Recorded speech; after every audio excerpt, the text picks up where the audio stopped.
Happy Thursday, everybody. I can't believe another week's flown by. I wanted to tack on to last week's kind of analogy with hurdles because I didn't touch on one thing that I feel is very translatable to everyday life, and that's stutter stepping. And I'm going to post a little hurdle of what stutter stepping up to a hurdle looks like. But it's basically, between hurdles, you're trying to attack the hurdle and get over it in 3 or 4 steps.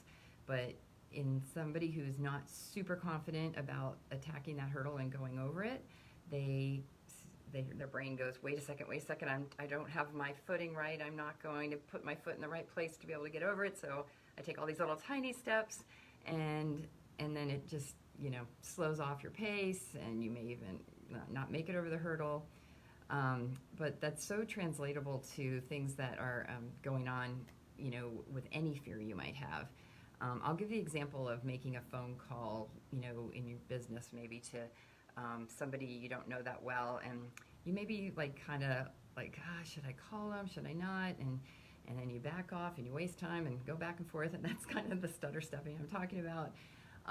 But what you need to do really is just exchange the story in your head, because we have this story of what if they think this? What if they think that? What if, this happens? What if that happens?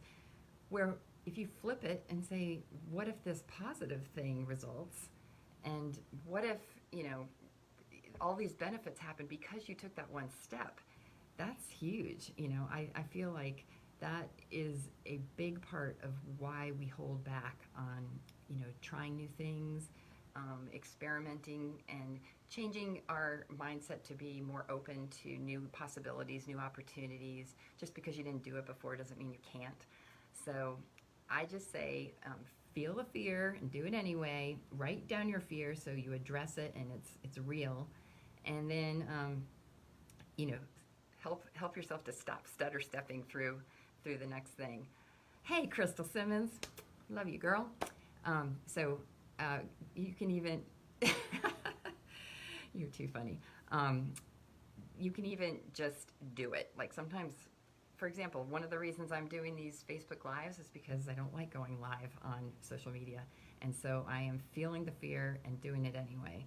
And right before I go live, I say a prayer, God, let me have the right words and let me connect to at least one person. And I feel like it's working, and I also feel more comfortable every week, exchanging a little story and sharing my favorite takeaways from the culture of my business. And that is what I am doing Thursday Thoughts for. So I hope this message resonated with some of you.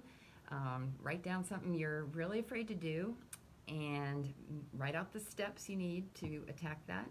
Change the story that you're letting stop you, and go for it. All right, I'll see you next Thursday. Bye.